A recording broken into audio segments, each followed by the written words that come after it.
అంతే ఉండును. వృధా శ్రమకు ఆశను ఎక్కువగా చూపించుకో. చిత్తం అని మధుసూదనుడు ఆ 3 పైసలతో బయలుదేరి వెనుకకు వచ్చి, అయ్యల్లారా, ఆ సరుకులను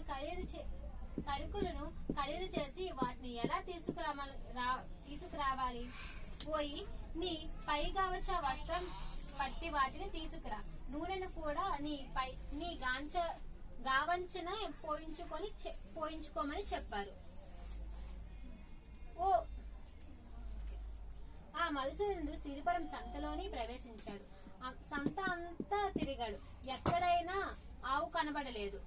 ఇక ఆశలు వదులుకున్నాడు. ఆకు ఒక్కలు గంజాయి తీసుకొని నూనె కోసమని తెలకవాణి వద్దకు వెళ్లి, అయ్యా, 1 పైసా నూనె నా గావంచలో పోయవలసిందిగా కోరుతున్నాడు.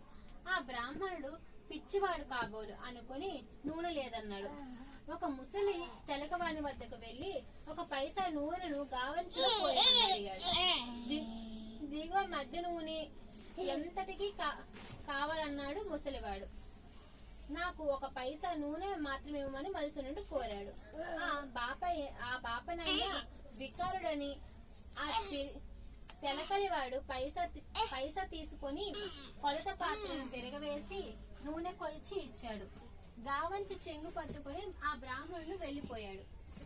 కొట్టులో కూర్చొని ఉన్న తెలకలవాడు మూర్ఖపోయాడు. తెలియక తెలకల వాళ్ళంతా వచ్చి ముసలివాడిని